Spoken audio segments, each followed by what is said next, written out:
Friends, welcome back in your favorite channel. I am Preeti, your host and educator, and you all are watching your favorite channel. तो चलिए start कर रहे हैं। आज हम हमारा फ्लेमिंगो चैप्टर है 6 पोइट्स एंड पैनकेक्स, और ये आज हम इसका सेकंड पार्ट करेंगे। हमने लेफ्ट किया था यू सा Subbu always with the boss, यहाँ पे हमने लेफ्ट किया था। चलिए स्टार्ट करते हैं। जो भी स्टूडेंट हमारे साथ नए जुड़े हैं, चैनल को सब्सक्राइब कीजिए, वीडियो अच्छी लगी तो वीडियो को लाइक कीजिएगा और इसको अपने सभी फ्रेंड्स के साथ, रिलेटिव्स के साथ शेयर करते रहिए।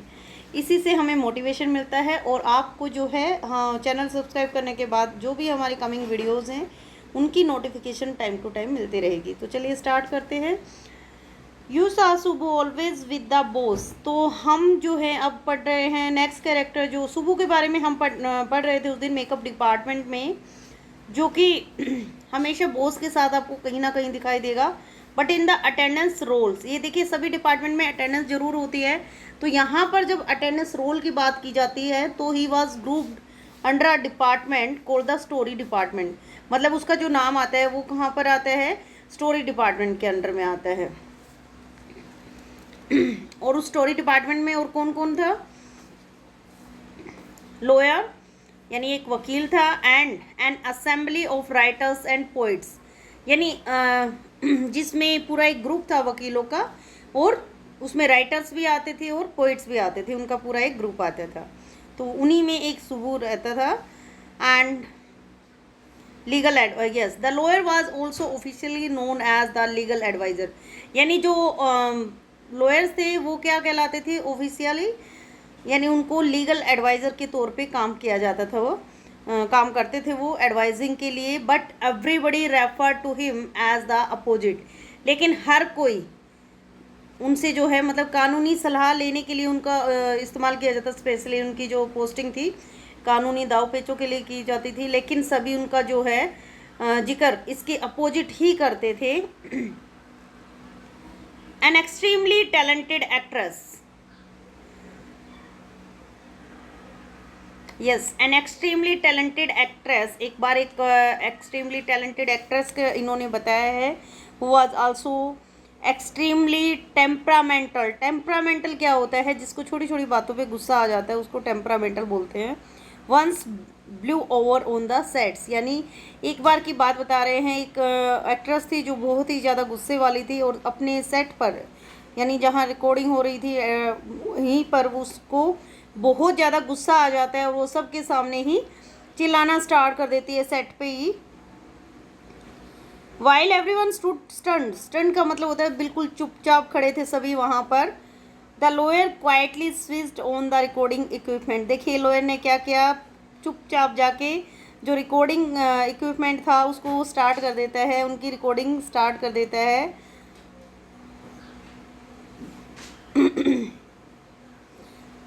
When the actress posed for the breath, यानी देखिए गुस्सा करते करते भी हम थोड़ा सा पोज देते हैं अपने आप को, तो जैसे ही एक्ट्रेस रुकती है, सांस लेती है, तो जो लॉयर था सेड टू हिम, वो उसको क्या कहता है,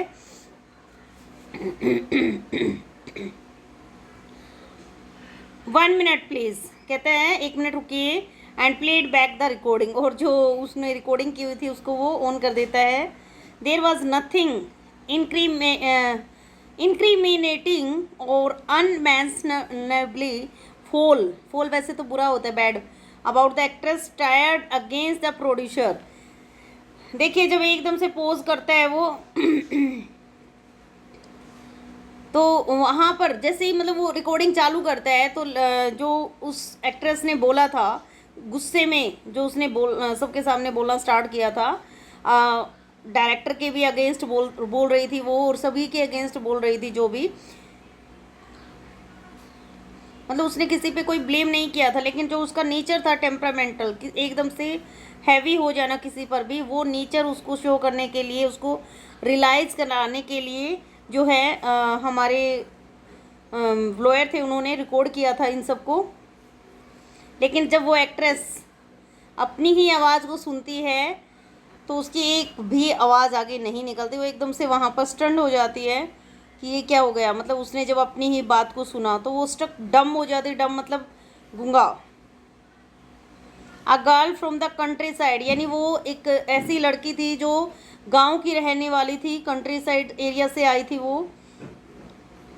She hadn't gone through all the stages of worldly experience that generally precede a position of the importance and sophistication that she had found herself catapulted into.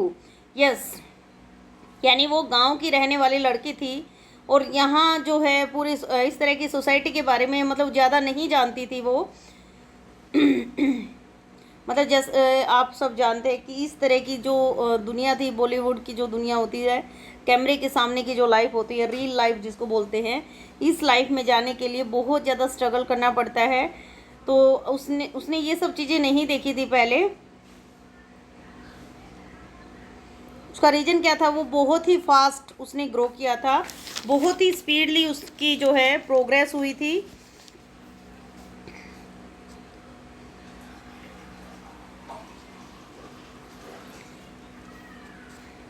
Tired against the producer का मतलब होता है उसने एक लंबा angry speech दे दिया था, मतलब वहाँ पर. She never quite recovered from the terror she felt that day, यानी उस दिन जो उसको डर महसूस हुआ, उस डर से वो कभी भी बाहर नहीं निकल पाई. That was the end of a brief and brilliant acting career, यानी वो उसके जो भी छोटे टाइम का जो करियर रहा है या फिर जो acting career, brilliant acting career बोल सकते हैं आप, उसका वहीं पे एंड हो गया था. The legal adviser who was also a member of the story department, अभी हमने ऊपर बताया कि वहाँ पर लीगल एडवाइज़र भी था जो कि हमारे स्टोरी डिपार्टमेंट का ही एक मेंबर रहा है. ऑफ द डिपार्टमेंट वोर आ काइंड ऑफ यूनिफॉर्म, वो किस तरह की यूनिफॉर्म डालता था, एक अलग ही यूनिफॉर्म डालता था जिसको खादी धोती बोलते हैं. With a slightly over size, जो कि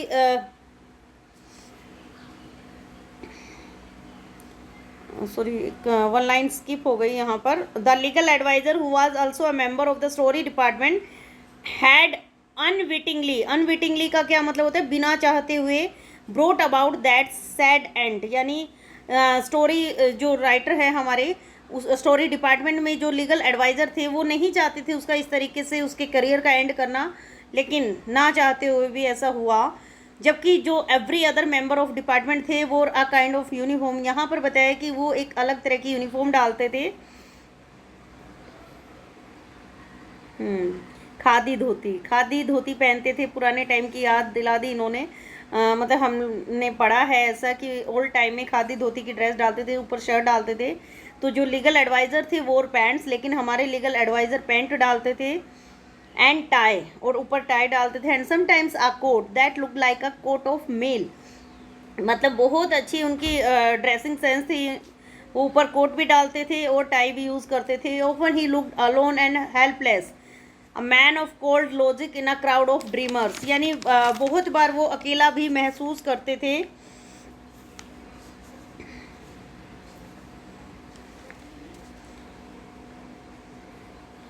यस, कभी कभी जो है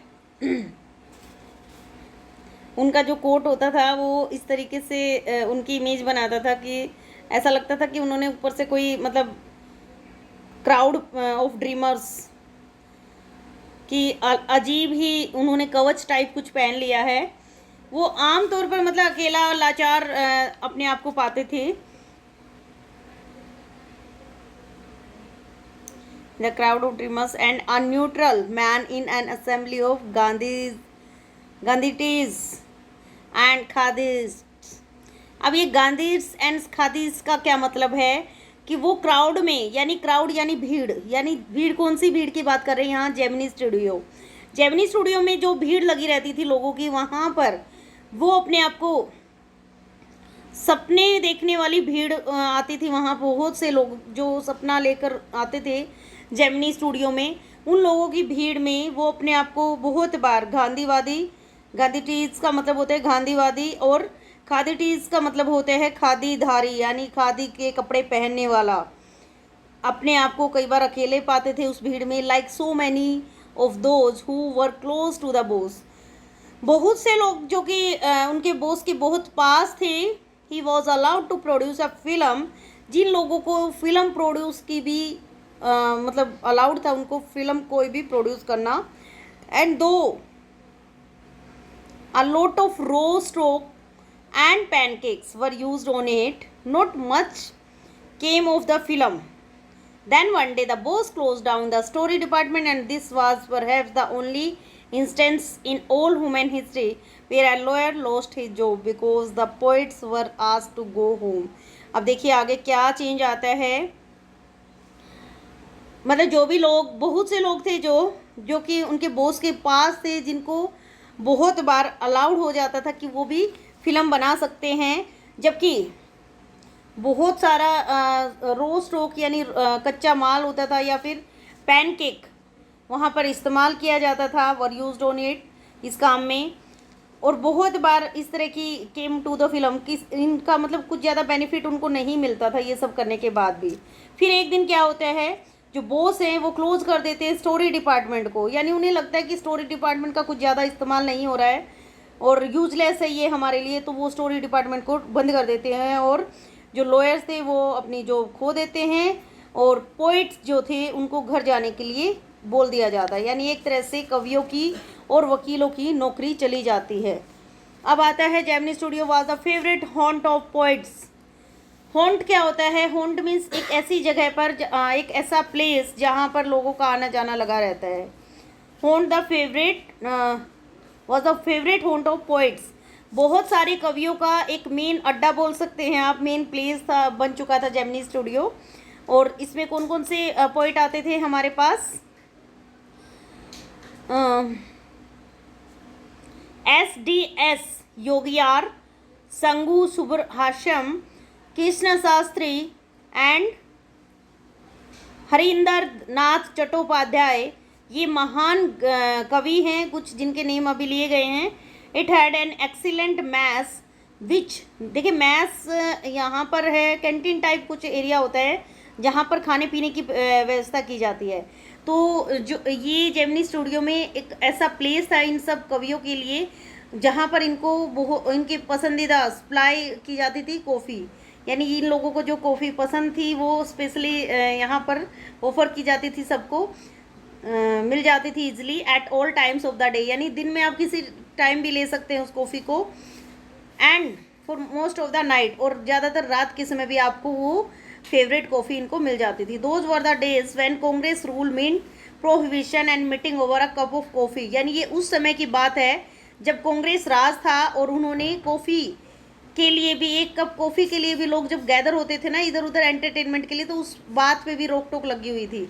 उस तरह उस प्रोहिबिशन होता है रोक लगाना। Bearing the office boys,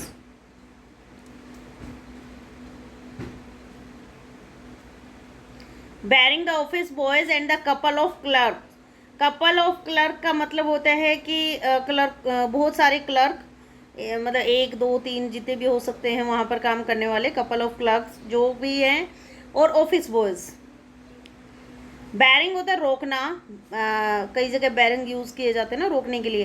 bearing the office boys यानी ऑफिस बॉयज़ को और क्लर्क को रोकने के लिए। Was rather satisfying entertainment,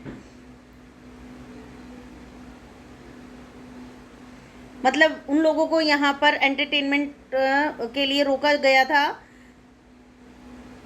everybody else at the studios radiated leisure, leisure होता है फन, लेजर, रेडिएटेड मतलब आप बोल सकते हैं रेडिएटेड लेजर का मतलब होता है फन, दिखाई देना। प्री रिक्विजिट का मतलब होता है डिज़ायर फॉर पोएट्री, यानी जो लोग यहाँ पर जो ऑफिस में काम करने वाले लोग थे, क्लर्क थे, उन सारे बचे हुए लोग जो कि अब खाली हो गए थे को पोइट्री करने के लिए आप फन करते हुए देख सकते हैं यहाँ पर। मोस्ट ऑफ देम वोर खादी एंड वर्शिप्ड गांधी जी, यानी वो सभी गांधीवादी थे, गांधी जी की पूजा करते थे और खादी के कपड़े पहनते थे। But beyond that they had not the faintest appreciation, appreciation का मतलब होता है interest, for political thought of any kind. Naturally they were all averse to the term communism. देखिए कम्युनिज्म की अगर बात करें तो कम्युनिज्म क्या होता है, अगर किसी भी राज्य की बात करें तो कम्युनिज्म के थ्रू किसी भी स्टेट में अगर कम्युनिस्ट रूल चल रहा है तो इट मीन्स वहाँ की जो स्टेट है, राज्य है, उसका वहाँ के लोगों, वहाँ के फील्ड्स, वहाँ के कंपनीज, फैक्ट्रीज सभी पर पूरी तरीके से कंट्रोल होता है। एक पूरा मतलब राज वही करते हैं, स्टेट वाले गवर्नमेंट जो है वो राज करती है। तो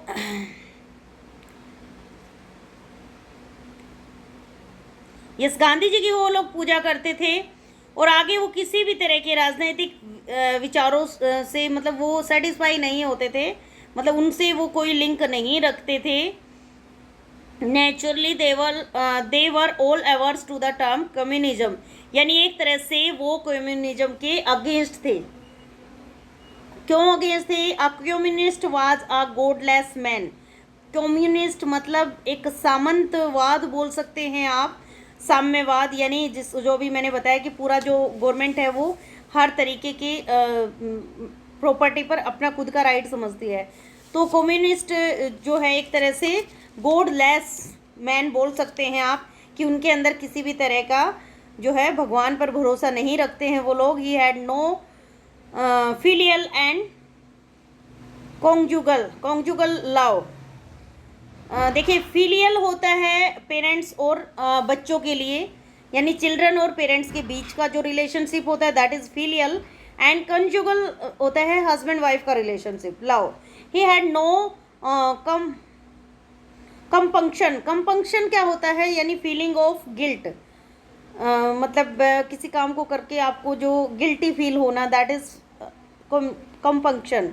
about killing his own parents और हिज चिल्ड्रन, यानी ऐसा कुछ करना कि अपने ही माता पिता को मारकर या बच्चों को मारकर जो कोई वहाँ पर कोई दुखी नहीं होता।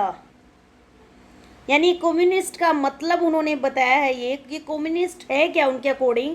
कम्युनिस्ट वो मानते हैं कि जिनके अंदर किसी भी तरह की दयालुता नहीं है, वो लोग भगवान पर विश्वास नहीं करते हैं, वो पेरेंट्स और बच्चों का या हस्बैंड वाइफ के बीच मतलब किसी भी तरीके का वहाँ प्यार नहीं होता उन लोगों में, और वो अपने ही माता पिता और बच्चों को मारने में भी उनको कोई दुख नहीं होता है।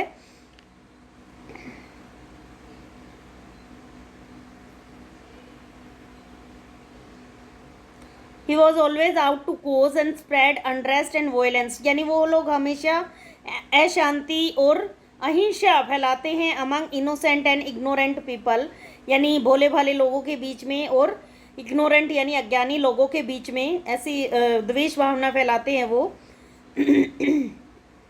सच नोशंस होता है आइडियाज और thoughts, such notions floated about vaguely का मतलब होता है अस्पष्ट रूप से या थोड़े बहुत, अमंग द खादी क्लैड मतलब खादी के कपड़े पहने हुए पोइट्स ऑफ जेमिनी स्टूडियोज, यानी दक्षिण भारत की बात स्टोरी चल रही है हमारी पूरी, क्योंकि मद्रास की स्टोरी है ये, जो पहले मद्रास था अब चेन्नई बन चुका है। तो वहाँ के लोगों में ये धारणा फैली हुई थी, जेमिनी स्टूडियो के कवियों में ये लगभग धीरे धीरे पूरी ये बात उनके माइंड में फैली हुई थी। Evidence of it was soon fourth coming, और धीरे धीरे जो है इसके एविडेंस भी उन लोगों को मिल गए थे, सबूत भी मिल गए थे। अब आता है टर्निंग पॉइंट आता है आगे स्टोरी में। When Frank Buchman's moral rearmament army, some 200 strong, visited Madras sometimes in 1952. They could not have found a warmer host in India than the Gemini Studios. देखिए ये जो हैं फ्रैंक बुचमैन आ गए हैं। अब आगे कहाँ पर आ गए हैं? जेमिनी स्टूडियो में 1952 के अंदर। 1952 में किस समय पर जो है ब्रांस बुचमैन जो हैं, इनकी पूरी एक टीम आती है, इनकी पूरा एक ग्रुप आ जाता है। कितने लोगों का ग्रुप था ये? 200 यानी 200 लोगों की एक मारल रीआर्ममेंट जो है, एक पूरी आर्मी आ जाती है चेन्नई में। वो मतलब उन्हें जेमिनी स्टूडियो से बड़ी कोई जगह ही नहीं मिली जहाँ उनकी बहुत अच्छे से होस्टिंग की गई हो, मतलब बहुत ही बड़े लेवल पे इनका जो है वार्म वेलकम किया गया इंडिया में जेमिनी स्टूडियो के अंदर। Someone called the group an international circus, यानी कुछ लोगों ने तो इनको इंटरनेशनल सर्कस का ही नाम दे दिया था।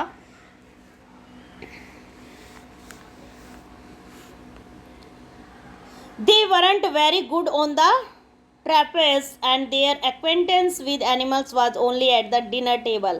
यानी वो क्या करते थे, they weren't very good on the trapeze, यानी वो कलाकारी के झूलों पर अच्छे तो नहीं थे, यानी जो कलाकारी करते हैं झूलों पे इधर उधर जंप करके, लेकिन एनिमल्स के साथ जो है उनकी जान पहचान, एक्वेंटेंस होता है जान पहचान, उनकी जान पहचान जो है डाइनिंग टेबल पर यानी भोजन के टेबल पर ही तक जो है लिमिटेड थी, सीमित थी।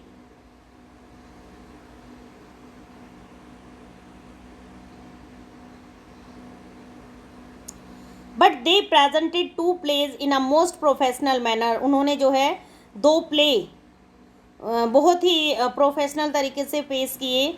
उनके क्या नाम थे, जोथम वैली और the forgotten factor, the forgotten factor और जोथम वैली, ये 2 नाम रखे थे उन्होंने। Rent several shows in Madras and along with the other citizen of the city. Yes, Madras में इनके शो बहुत ही फेमस हुए और कुछ सिटीजन्स थे, यहाँ के निवासी थे जो बार बार इनको देखते थे। The Gemini family of 600 Shah the place, यानी जेमनी फैमिली के जो 600 मेंबर थे वो इनके नाटकों को बार बार देखते थे, दोबारा दोबारा देखते थे। The message of the place were usually plain and simple homilies. अब इनका जो मैसेज था वो सीधा बहुत ही मतलब इनके जो मैसेज थे नाटकों के वो सीधे साधे थे, इनके उपदेश भी बहुत ही सीधे थे। बट जो इनकी सेट्स और कॉस्ट्यूम्स थे, यानी इनका जो सेट ये तैयार करते थे और इनकी जो पोशाकें थी, कॉस्ट्यूम्स जो कपड़े डालते थे, वर फर्स्ट रेट मतलब ज़्यादा अच्छी थी। मतलब इनकी जो ड्रेसिंग सेंस थी, कॉस्ट्यूम बोल सकते हैं, और इनका सेट वो बहुत ज़्यादा अच्छा था। Madras and the Tamil drama community were terribly impressed, यानी मद्रास और तमिल जो ड्रामा कम्युनिटी थी, पूरा जो ग्रुप था वो इनके जो टैलेंट से बहुत ज़्यादा इम्प्रेस थे वो। And for some years almost all Tamil plays had a scene of sunrise and sunset in the manner of Jotham valley with a bare stage and white background curtain and a tune played on the flute. यानी कई सालों तक, कुछ सालों तक तो जो सारे तमिल नाटक थे जोथम वैली के तरीके से सूर्योदय और सूर्यास्त के नज़ारे जो हैं प्रस्तुत करते रहे।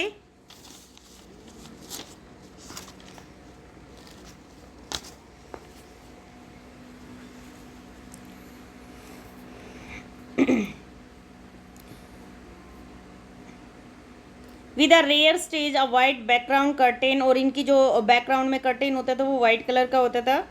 And a tune played on the flute, और फ्लूट पर, बांसुरी पर इनकी जो है धुन बजती रहती थी।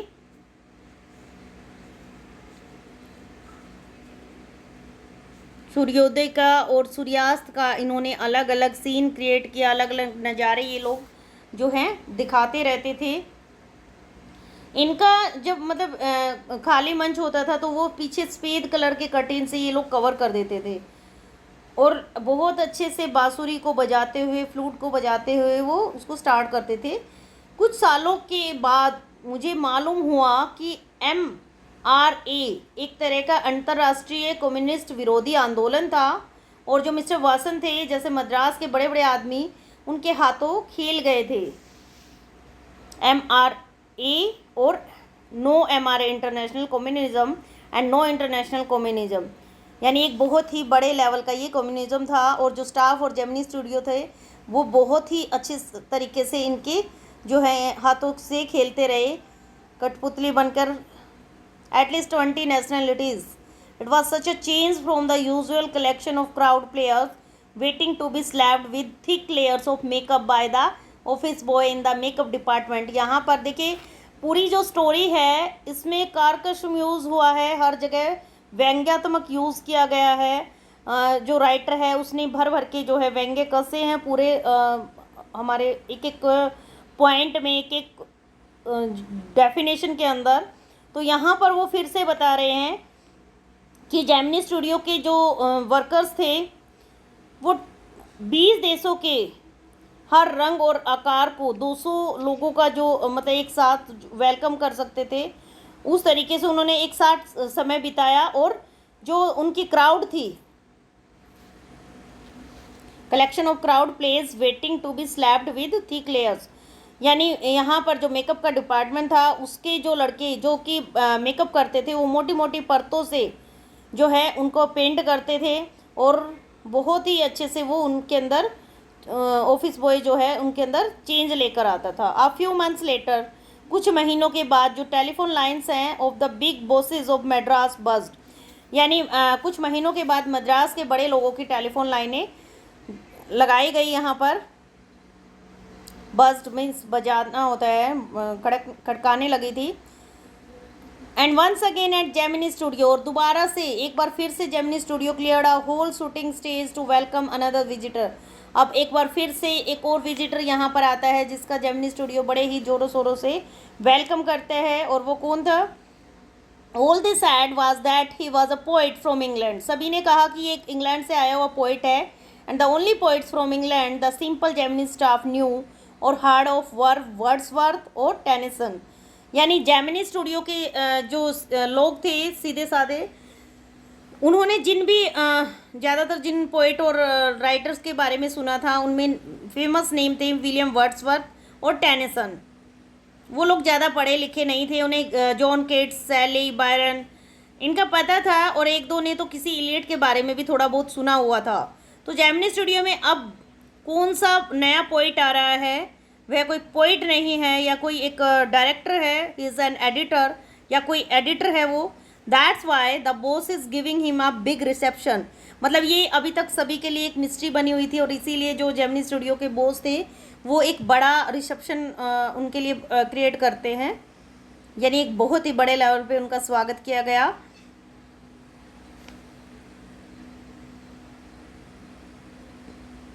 Vasan was also the editor of the popular Tamil weekly Ananda Viktan। लोकप्रिय जो तमिल मैगजीन आती थी यहाँ पर तमिल वीकली के नाम से, आनंदा विकेटन। वासन कौन थे? वासन उनके एडिटर थे। He wasn't the editor of any of the known names of the British publications in Madras, यानी मैड्रास के अंदर जितनी भी न्यूज़पेपर मैगजीन्स आती थी,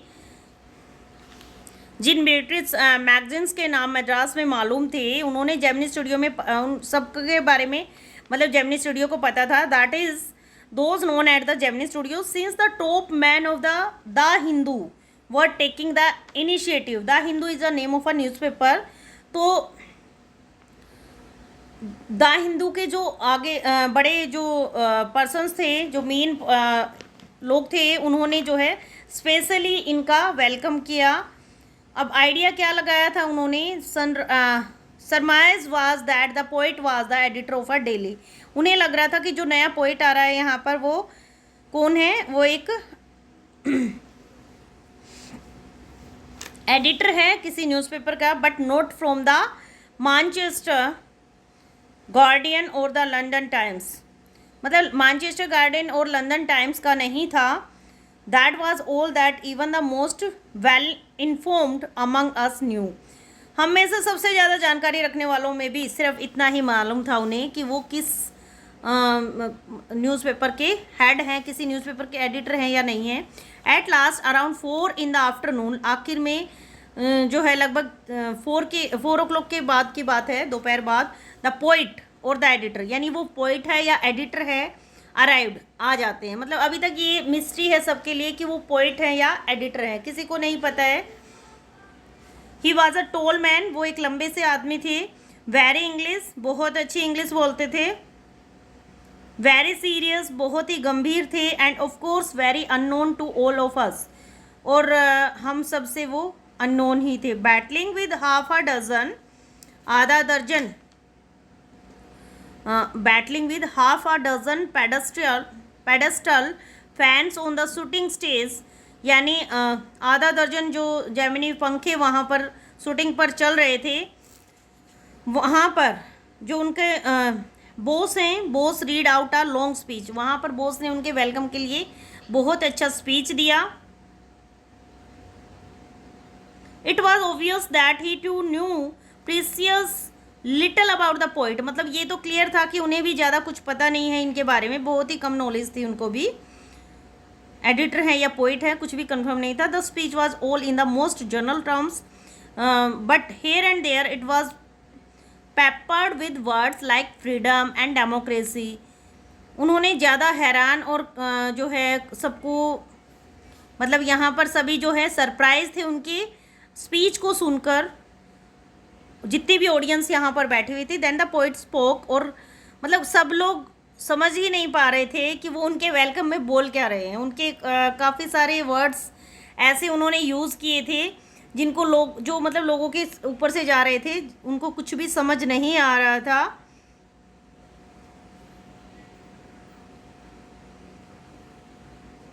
लेकिन उस लॉन्ग स्पीच का क्या इफेक्ट होता है, इससे सब मतलब उनके उच्चारण से उनको कुछ भी समझ नहीं आ रहा था वो लोग क्या बोल रहे हैं, मतलब स्पीच में क्या बोला गया था। हीज एसेंट, उनका जो एसेंट था, जो प्रोनाउंसिएशन यूज कर रहे थे, defeated any attempt to understand what he was saying. मतलब समझ ही नहीं आ रहा था वो क्या बोल रहे हैं। The whole thing lasted about an hour. ये जो पूरा प्रोसेस चला 1 घंटे तक चला है वहाँ पर।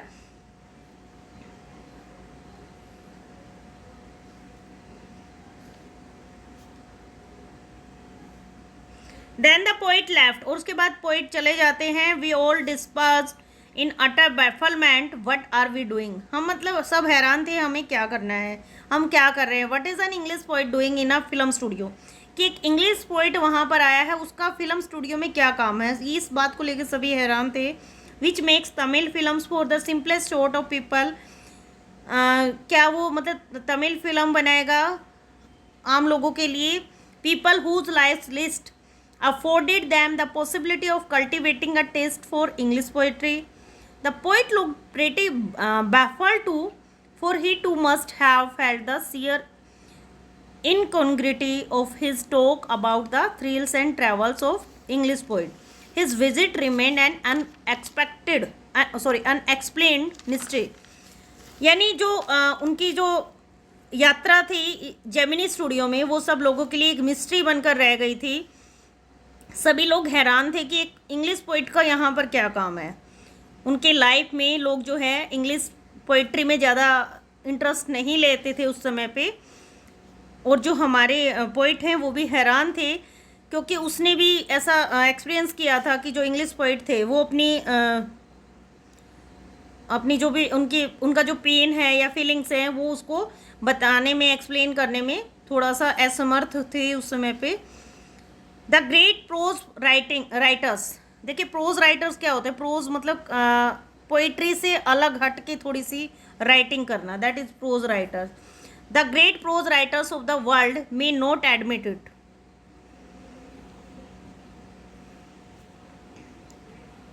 of the world may not admit it, but my conviction grows day after day that prose writing is not and cannot be true pursuit of a genius. It is the patience, persistent, preserving, drudge with a heart so strucken that nothing can break it. Rejection slips don't mean a thing to him. He at once sets about making a fresh copy of the long prose pious and sends it on to another editor, enclosing postage for the return of the manuscript. यानी जितने भी world के बड़े बड़े जो pros writers हुए हैं वो ये नहीं मानते, और मेरा भी विश्वास यही है जो डे बाय डे इंक्रीज हुआ है, कि प्रोज राइटिंग किसी भी जो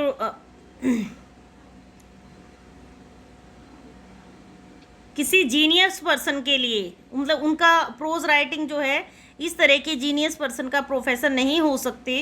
उन लोगों में क्या था, पेशेंस था, यानी वो लोग पेशेंस मतलब धैर्यवान थे, परसिस्टेंट्स थी उनके अंदर, और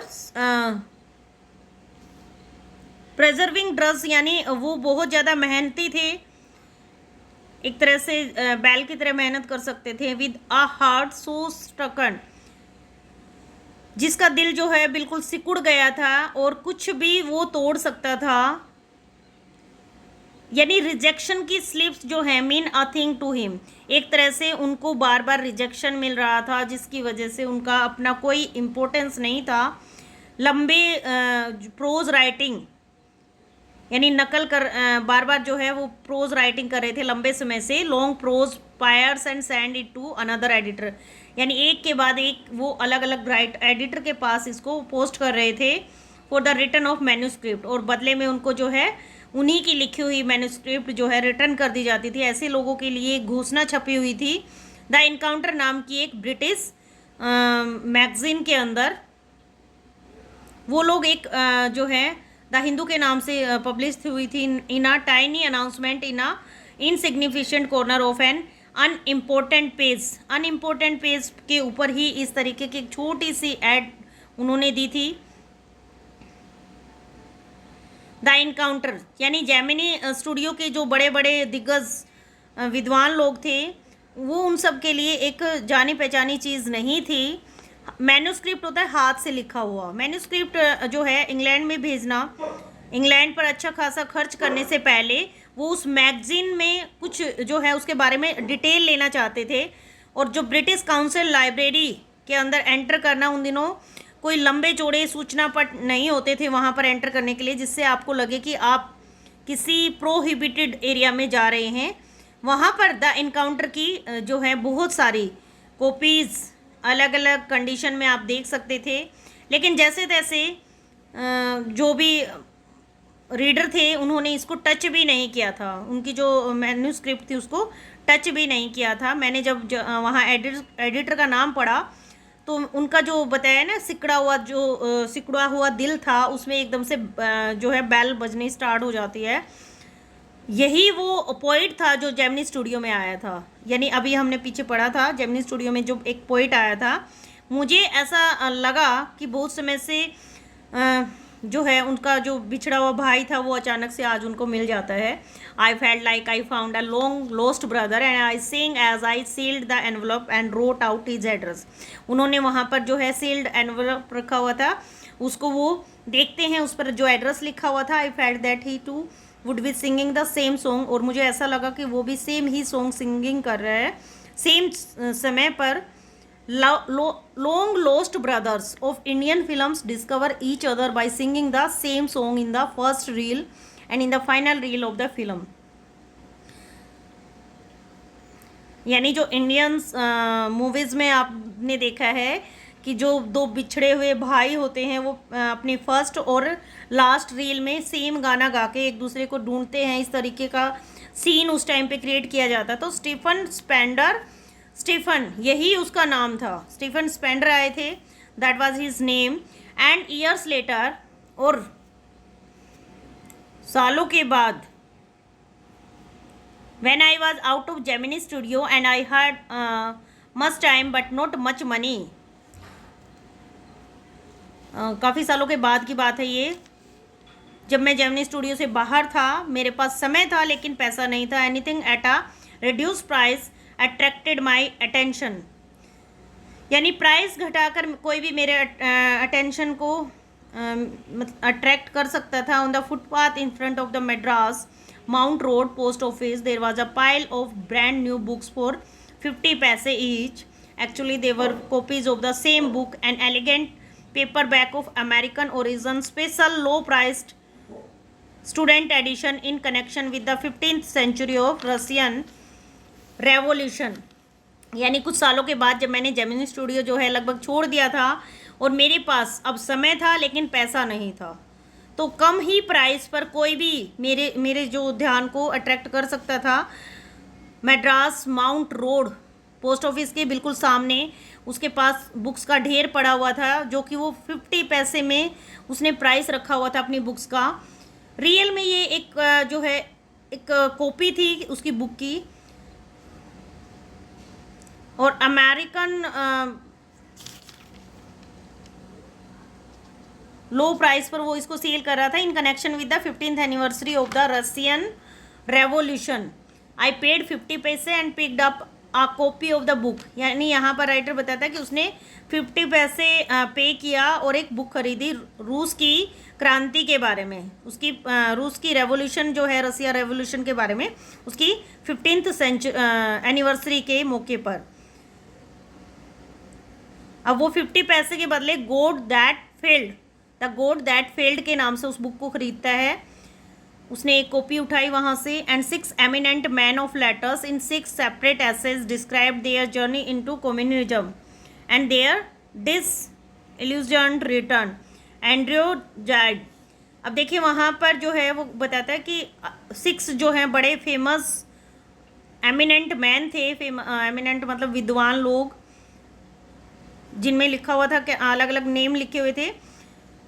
Andrew Gide, Richard Wright, Ignazio Silone, Arthur Koestler, Louis Fischer and Stephen Spender. ये फिर से वही नाम आया। स्टीफन स्पेंडर पढ़ते ही अचानक से उसने देखा कि उसके लिए उस बुक का इम्पोर्टेंस ज़्यादा हो गया था। Suddenly the book assumed ट्रेमेंडस significance. ट्रेमेंडस होता है बहुत ज़्यादा, सिग्निफिकेंस यानी इम्पोर्टेंस। पोइट का नेम आते he who had visited Gemini studio. अब उसको याद आता है कि जिसने पहले जेमिनी स्टूडियो में विजिट किया था। इन अ मोमेंट, एक ही सन में, I felt a dark chamber of my mind lit up. Lit up होता है जलना, बाई अ हैजी illumination.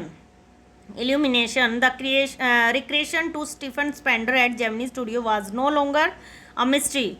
अब उनके लिए जेमिनी स्टूडियो में जो स्टीफन स्पेंडर ने विजिट की थी, फिर से जो है वो रहस्य, मतलब जो पहले एक मिस्ट्री बन के रह गया था, अब उनके लिए कोई मिस्ट्री नहीं था। उनको सब चीज़ें क्लियर होती दिखाई दे रही थी। स्पेंडर की जो पोएम थी,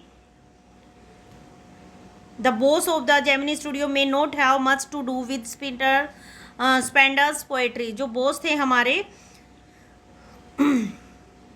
उनका स्पेंडर की पोएट्री से कोई ज़्यादा लेना देना नहीं रहा है। और but not with his God that failed. लेकिन उसके गॉड दैट फेल्ड से, मतलब उनसे ज़्यादा लिंक रहा है, बट इनसे नहीं है। उनकी पोएट्री से इनको कोई मतलब नहीं था। स्पेंडर जो है एक फेमस कौन थे, स्टीफन स्पेंडर इंग्लिश पोइट रह चुके हैं, नॉवलिस्ट रह चुके हैं, एसेइस्ट रह चुके हैं, and whose work concentrated on themes of social injustice, यानी सोशल इनजस्टिस और क्लास स्ट्रगल के बारे में। यानी जो क्लास अलग अलग डिवीज़न की जाती हैं लोगों के अंदर, और सोशल यानी सोसाइटी में जितना भी इनजस्टिस फैला हुआ है उसके अगेंस्ट वो राइट डाउन करते थे। स्टीफन स्पेंडर ग्रेट नॉवलिस्ट बोल सकते हैं आप। So this is the end of the chapter poets and pancakes. I hope you all understood very well the translation, word to word translation and line wise of chapter 6. So let's meet in next video with next chapter summary. Till then, bye bye.